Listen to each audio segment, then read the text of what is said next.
you have an opportunity to make an impression. The impression is, am I viewing you as trying to make a sale or trying to build a relationship?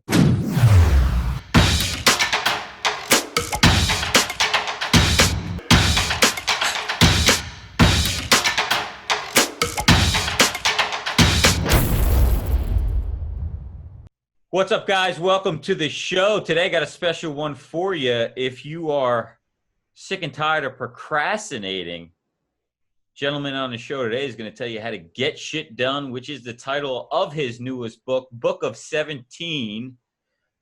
17 books, absolutely ridiculous. Host of the podcast, Sell or Die, King of Sales, Jeffrey Gitomer. Welcome to the show, my friend. Thank you. That's not a bad title, King of Sales. I gave it to myself, and no one has the balls enough to knock me off, so I'm keeping it. Well, we got something great in common from New Jersey here. So cursing is allowed on the show. I'm usually the only one doing it. Sometimes I feel awkward doing it, but now I'm feeling homey now. I got you on the show.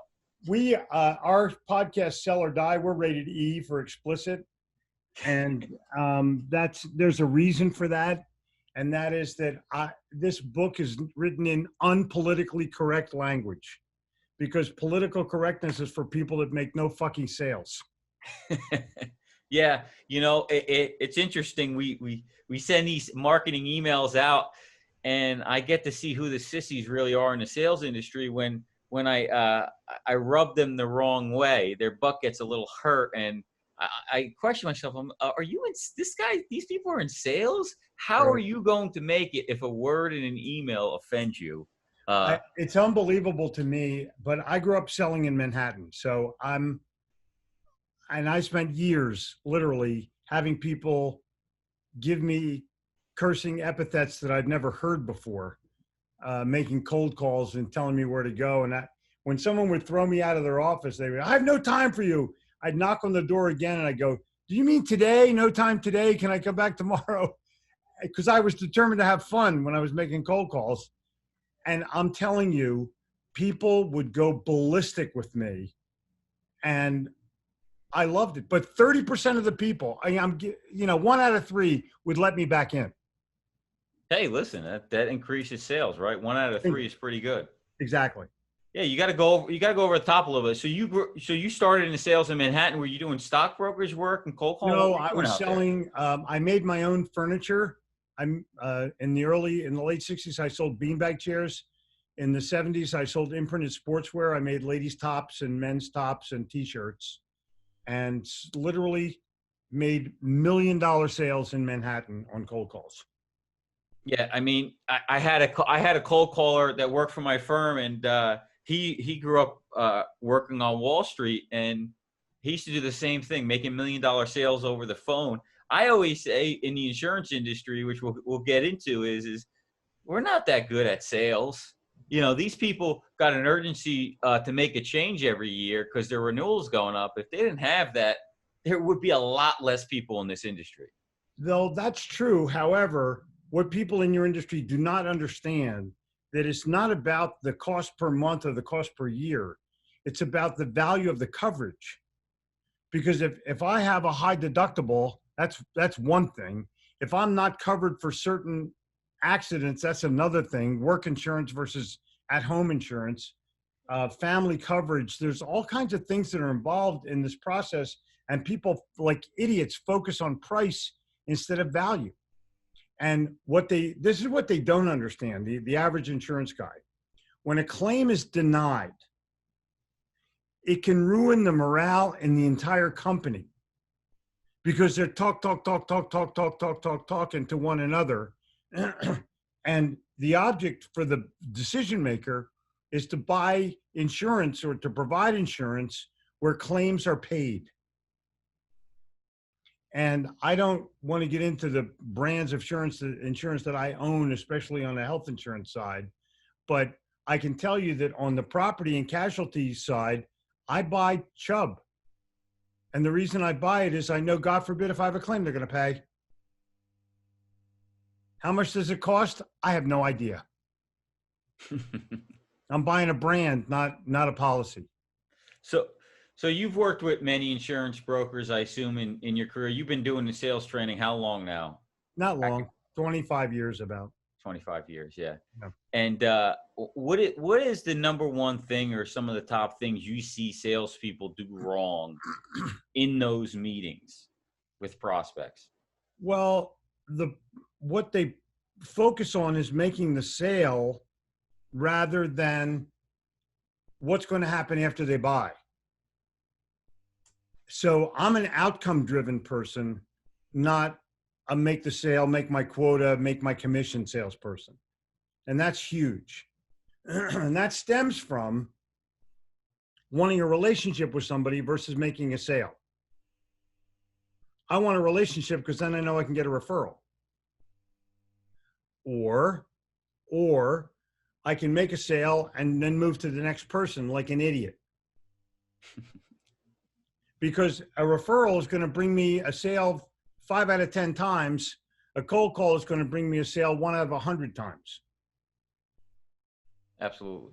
And, sales guys will tell me, I make a lot of money cold calling. And he and I or she and I differ on the words a lot. Yeah, most of us are doing cold calls in our industry. I don't see many, and I was subject to it as well. I didn't do much of asking for referrals, especially when I was newer, because I didn't think anybody would refer me business. I was happy just to get them myself. Well, if you build a relationship, they'll give you referrals. And if you don't, you don't. So I look at this from the perspective of what have I earned, not what have I asked for. Gotcha. Because you put people in an unusual or an uncomfortable position when you ask for a referral and you have not earned one. And so when you deliver, maybe when you deliver the results that you get, that's when you ask. I always say that's when you're going to ask for, a raise. Is okay. I saved them money. I'm going in. I'm going to show them how much money I saved them, what I'm worth to them. Now, here you go. I'd like a raise. So is that probably around the same time we want to ask for a referral? Yeah.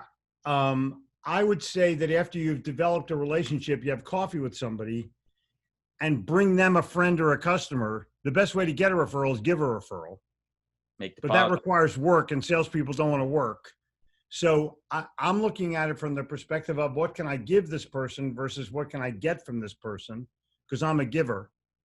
And the challenge that most people have is that they're asking, but let me throw this at you as a scenario. You make a sale and you call the guy back in a week and you say, hey, Bob, we don't know each other very well. I'm very appreciative of your business, but I run my business by referrals. And I was wondering if you knew anybody that might want the same kind of service that I gave you or same kind of product that I gave you. And Bob says, I don't really know anybody right now, but let me think about it and I'll call you back in a week or so. And a week goes by, Bob doesn't call. Then you call Bob and you go, hey, Bob, I've been wondering if you've had enough time to think about that referral. And Bob says, no, I haven't really. Let me get back to you. Bob will never take your call again because Bob considers you a taker. Where's the value? Why would I give you a referral and have you bore the shit out of somebody for a couple of hours and maybe make a sale? Maybe, I'm not going to risk my relationship with someone else for you. Yeah, you want to make sure that you're going to make them look good by making the referral. But exactly, we talk about that a lot, is making deposits before you ask for withdrawals. That's an excellent way of looking at it. Always make more deposits in life than you do ask for withdrawals. Especially in our industry, because at some point with our clients, we're going to ask for withdrawal and an increase in insurance premium. So any opportunity we have to make deposits with them is great. I know you mentioned, and I'm not I struggle with my old firm that I worked with and had a boss who had the humor. I am Italian. He was Jewish. He had that Jewish humor that he had. And you talk about making them laugh in that first meeting. How important is that? And how do we? I have a buddy who's half Jewish and half Italian, and his statement is, I don't know whether to buy it wholesale or steal it. And that will make you laugh. And for me, if you can make them laugh, you can make them buy. I lead with something funny. If I can make that person smile, I've relaxed them just this much more because we're on guard with one another when we first meet. So if I'm making a sale in New York City, I'll sit down with a guy for the first time. I say, can you do me a favor? Yeah, can you write down two numbers for me? And the numbers will be the score that the Eagles beat the Giants by. and that, and I neglected to tell you I'm from Philly, and that's the last Philadelphia Eagles Giants score. I just wanted to make you have it there in case you needed to refer to it anytime during our conversation. So I've made the person smile. I feel like I'm doing the right thing by them. And if I believe in my heart that they're better off having purchased from me, then I'm going to go about my business. If I'm just trying to make a sale, even though I don't have the best product, I'm screwed before I start.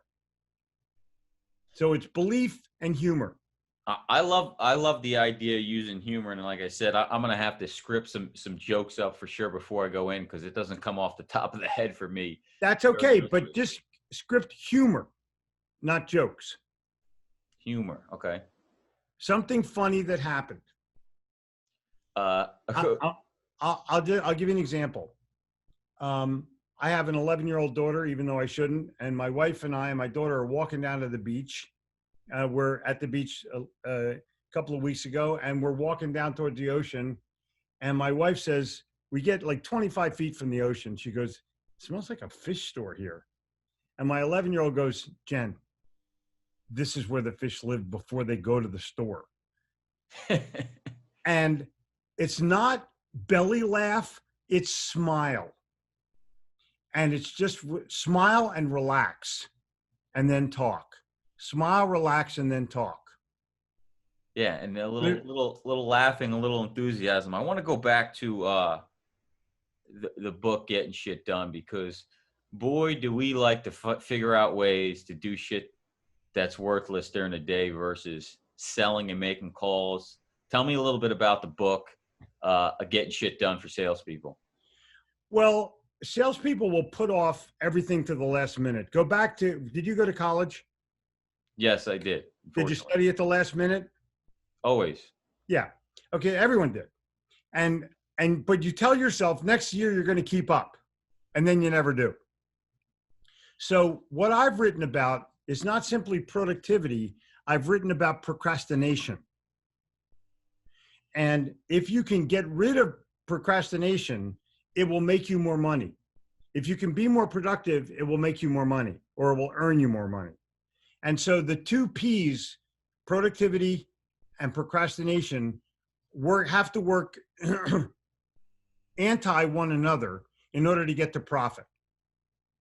You can't put shit off anymore, especially in today's world. We're emerging into a new economy, and that new economy is not going to be like the old economy at all. At all. How many videos have you done in the last month?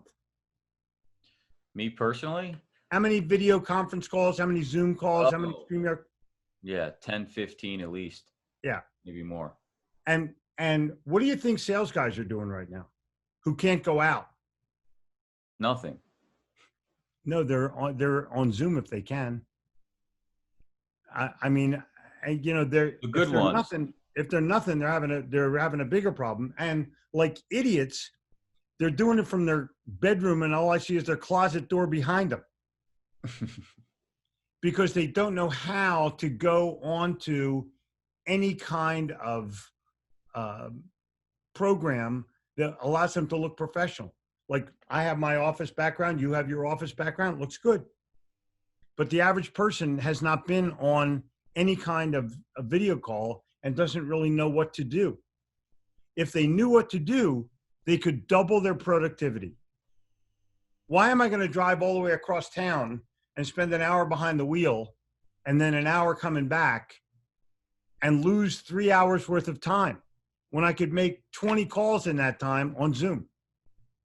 Yeah, I think we're in a shift now, and we could talk about this post-pandemic. I said the opportunity. We did a Facebook Live on that specifically, how to sell over Zoom, background, camera, lighting, so on and so forth.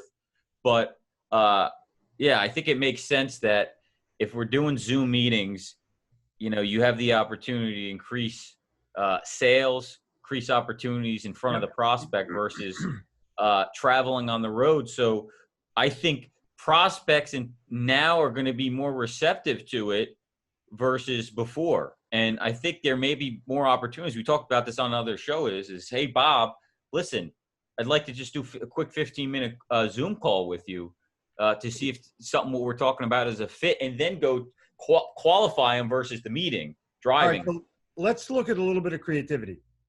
I'm calling Bob. Bob, I need to know, number one, do you have a Keurig? And number two, what's your favorite coffee? Now I'm going to mail Bob a 10-pack or 12-pack of his favorite coffee. And I'm going to say, I want a coffee meeting so we can, just relax. Okay, cool. So now I get coffee. His business card is stapled on the top of it. I'm fine with spending the $10 for the sales call because I would have spent that much money in gas or more and parking or more. And so now I've created this bit of memory that I've sent him coffee. We've had a cup of coffee together. I'm cool. I said, Bob, there's 9 more K-cups in there. Could we meet again? I love it. It's better than the average sales guy who's going, so how am I looking so far? Simple. It's simple yet creative. It gives, right. It's creating that path of the follow-up. I mean, it's funny. I used to do, when I did the meetings, I would send them a Dunkin' Donuts coffee gift card to thank them for their time, but I would do it as a guilt trip for them to make sure that they sent me the information after I sent them an email, and they gave me the information I requested, just to put a little something out there, whatever you can do to get it to work. Right, of course. But the average sales guy is either complaining or lazy and doesn't think in terms of creativity. You can create a minor competitive advantage with a cup of coffee because your competitors did not. And not that they did it and you didn't do it, but that you did it and it made the customer feel good and like you more. It's almost a part of a follow-up or a follow-up touch point, which, most salespeople, I think that's where they struggle. I did a really good job at following up, and it's numerous times. They say 8 to 12 times touch points before somebody's going to buy from you. So, that coffee that you're sending them or what have you is one point of the follow-up. What do you see with salespeople? Is that why a lot of sales are not made? The fortunes in the follow-up. That's what I believe. Their urgency is that they don't really have anything to say other than, are you going to buy from me? So if I were in your business, which is predominantly helping people stay healthy, is that fair to say? Well, we're selling them the health insurance and trying to lower their costs. That's what most people, it's a rising cost. But I don't want to use my health insurance. I want to stay healthy. So if I'm the person who's providing a health tip every day or even every week, or I have a white paper on how to make customers, how to make employees feel great about their job, be more healthy on the job, 10 things they can do, 5 things they can do.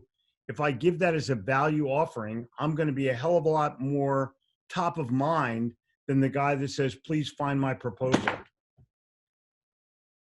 Sure. And that's the new world of marketing, is just dripping on them. I get your sales emails all the time hitting people. Right. Okay, now hang on one second. Did I call you or did you call me? I called you. Right. I don't call anybody.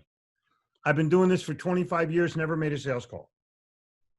Because I'm a value giver and I'm a positioner in my marketplace, and people call me for information or ideas or needs or have questions or whatever the circumstance is, and it turns into money. It's an inbound marketing method. In our industry, I always directly made cold calls and grew 95% of my book that way. But I've learned the inbound marketing process. And, our show here, Heads Up Advisor, is all about delivering value. Free Facebook group, YouTube, podcast, Right. emails, interviewing experts like yourself, and giving them the value out of books, things of that nature. And, then people raise their hand and say they're interested and they want to talk to you. Exactly. And invite you back again. That you have an opportunity to make an impression. And the question, the impression is, am I viewing you as trying to make a sale or trying to build a relationship? Yeah, we make this mistake, and I didn't understand it either. I made the typical mistakes till I started studying marketing, because we all think sales is marketing. It's two different worlds. Once I learned marketing, it was like, okay, people, what do they say? They don't like to be sold. They like to buy. Correct. And, if you're out there selling them every day on LinkedIn or what have you, it sounds good in our head. Our salespeople, we always think our shit sounds good. It gets old. Believe me, it gets way old. The challenge to get the attention of a person who might buy your product, you're going to deal with it in a company. You're going to deal with an HR person, or you're going to deal with some kind of procurement person. You may deal with a revenue officer person. You may even deal with the CEO if it's a small enough company. But the bottom line is, I'm not going to buy a price. I'm going to buy a value. You may think I'm going to buy a price, but I don't buy I've provided 100% health insurance for my employees for 25 years. I have daughters. I pay for it like I would pay for my daughter. And I feel like that's the right thing to do. Some employees pay none, some split it, some, whatever they do. But for me, I feel like it should be an employee benefit. So I'm not looking at it from the perspective of how much is this going to cost me? I want to know, what does this cover? What does this do? And for the sales guy to come in and say, well, I think I can save you some money. To me, that's Jersey talk. I don't want Jersey talk. I want, I want to keep your employees healthy. So let's look at what that entails. And if I think I'm the best guy, I'll tell you. And if I don't think I'm the best guy, I'll tell you that too. Is that fair enough? Yeah, that's fair enough. Now I have 100% attention and I haven't compromised my price. The average smart-ass salesperson thinks that he can lower a price and get a deal. He's not a smart-ass. I got an 11-year-old daughter can beat his fucking ass every day with a low price. Every day. A lot of these guys are fucking Geico salesmen. I could save you 15%, 20%. And I still see it on a daily basis on LinkedIn, and,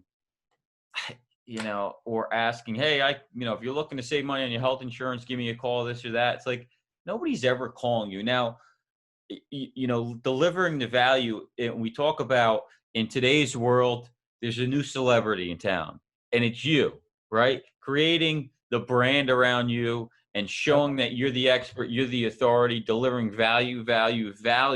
Now, I still believe you're still going to have to do outreach in our thing, because I think it's, I look at this industry, Jeff, is like men and women.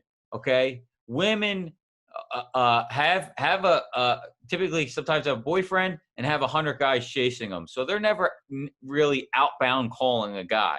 But you're still going to have to get their attention and stand out from the crowd, right? So they may raise their hand by downloading a white paper, jumping on a webinar, or what have you. It's just a reality that you're still going to have to reach out to these people, but building that brand is definitely something you're going to need to do. So you're going to give somebody a boring ass business card, correct? Yeah. Why don't you give me a little 2-ounce thing of hand sanitizer with your name on it? I don't understand. It's available right now. Everyone's using it. You can be the guy that gets 100 squirts out of a bottle, and they're going to think of you top of mind, literally top of mind. Do not buy cheap hand sanitizer, buy the best. The difference is only going to be a quarter. Don't Yeah. save money on an ad specialty. Invest money in the best ad specialty that money can buy. Yeah, sometimes flipping the script on them is where I've looked at, instead of going down in cost and care, I might go up slightly and say, you Mm-hmm. know what, we're going to pay a little bit more for a lot better coverage, Exactly. get more bang for our buck and value, Because and it's worked. if you tell your employees that cost of insurance is going up, so in order to be able to justify this, we've gone up in our deductible. I don't want to go up in my deductible. I want to go down in my deductible. I don't want a $5,000 deductible. That's bullshit. That tells me that the company's buying cheap instead of buying for their employees. I want a $1,000 deductible. What does that cost? And that way I know that my company is for me. You can wreck morale with the wrong insurance policy. How much we live in a world where we're dealing with VP HR, Mm-hmm. CFO, and owner. Now the owner, we talk about different personalities, different strategies, and the owner. I always say the owner is the easy one. They're like you and I, right? That's easy to Right. talk to. It's the CFO or the HR person that's The hard to guy break. measuring nickels, correct. So I'm going to walk into a sales call. If I were selling health insurance, I would walk into that sales call, especially with an HR person, and I would say, tell me how health insurance affects morale in this company. And I'll guarantee you two things. Number one, they've never been asked that question before. And number two, they're going to have to stop and really think about an answer. And that answer is going to give you insight as to where this company is right now. Because they're going to tell you about the claims last year that didn't get paid, or they're paying too much money for what they have right now, and the other guy doesn't service them well, whatever the circumstances are. And then I'm going to ask them to tell me about one denied claim. And what was that worth? What did that cost? And then I'm going to talk about, what do your people really need? Because if I know the 5 biggest needs, then I can construct a program customized for you. I'm not going to sell you what I have. I'm going to sell you what you need. Or I'm going to help you buy what you need. And that whole conversation took under 5 minutes. And I'm way deeper in a conversation than somebody trying to show me their 25 boring ass slides that their marketing department put together. Yeah, you're talking about finding the pain, push on the pain, sell around the pain, right? Well, I don't sell pain, but yeah, the same strategy. I Talk sell pleasure. Now I I know sell pleasure. you've got I'm some. going to beat the shit out of you, or I'm going to take you to a movie that you love. Which would you rather have? There you go. You have kids? I don't. Just a You dog. need kids. Yeah, you need a couple kids anyway. I just saw a movie with my little girl called Stargirl, and it's just one of those unbelievable movies. Even people from New Jersey would actually like it.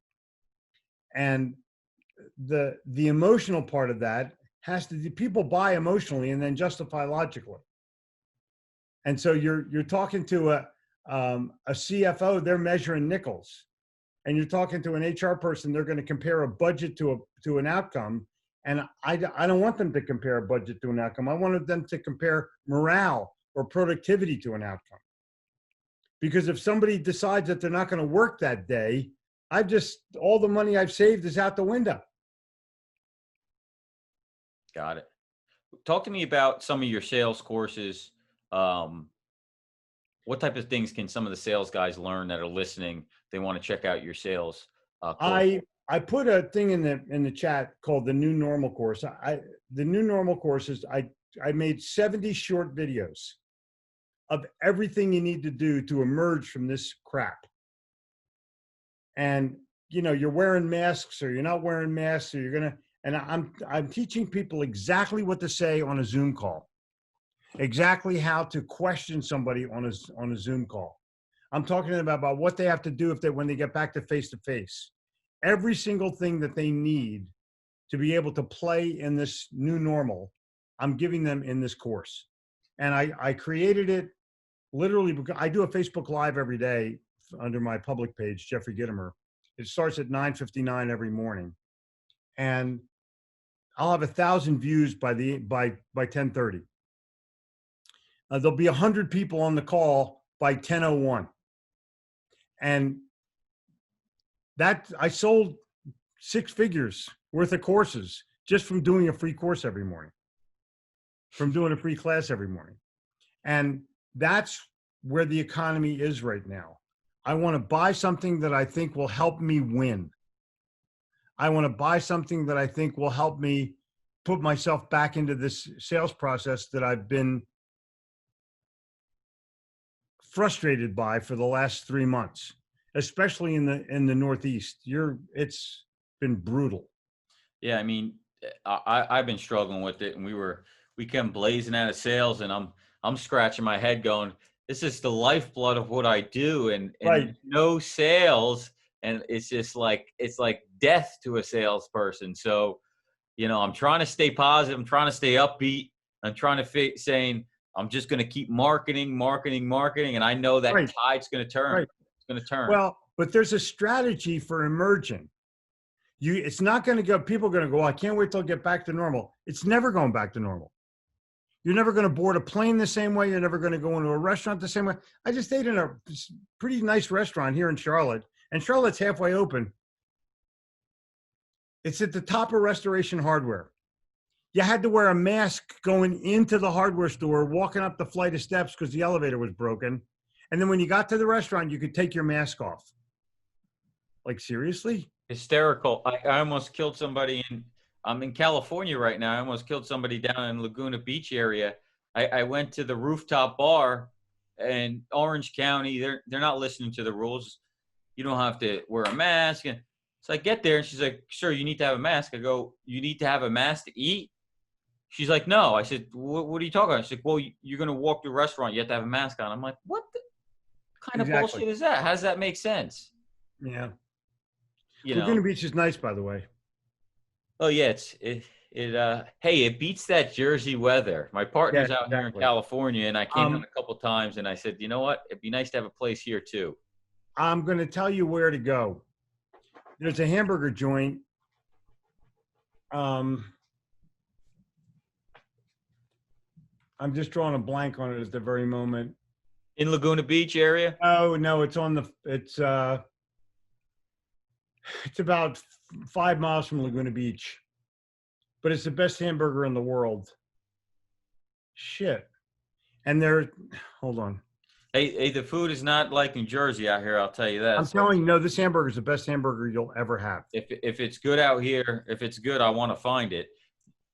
As you think about that, as we're closing out here, I want to go back to getting shit done. It's called the Apple Pan. Apple Pan. The Apple Pan, and their slogan, you ready for this? Yeah. Is quality forever.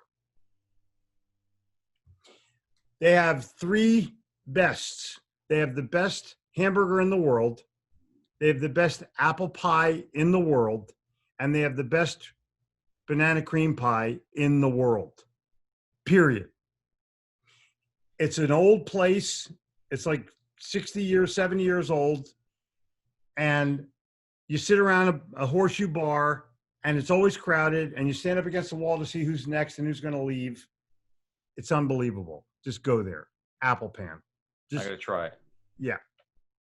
So we're going to close out. We're going to wrap it up here. What are your tips going forward on the new normal, on this pandemic? I'd recommend everybody go out and check your course. I like that you have a bunch of videos that are short and sweet because we got a low attention span. That's people want to learn. Hit me. The newnormalcourse.com, very simple. It will give you an opportunity to understand that you can't be aggressive in sales anymore, at least for the next year, because no one wants to watch a slideshow. They all want to sit down and have a conversation about what's the best answer for them right now. Not a solution, an answer. I have no time for a solution, but I got plenty of time for something that will help me win. So my mantra is help customers win. If you have to sell, sell to help. And that will help the average salesperson understand how to approach that new sale, because you can't do it the way you've been doing it. You can't walk in and go, can you show me your health insurance, what you have right now? Because if I think we can probably save you some money. Dude, go away. Well, there you have it, guys. Go check it out. TheNewNormalCourse.com. Jeffrey Gitomer. Check him out on Facebook. I watch a lot of his Facebook's lives. Like he said, he's crazy. He goes live every day. Every day. I'm doing it weekly. God bless you. I'm behind, but check him out. Jeffrey, thanks so much for joining the show. Total pleasure. Take care. We'll have you on again soon.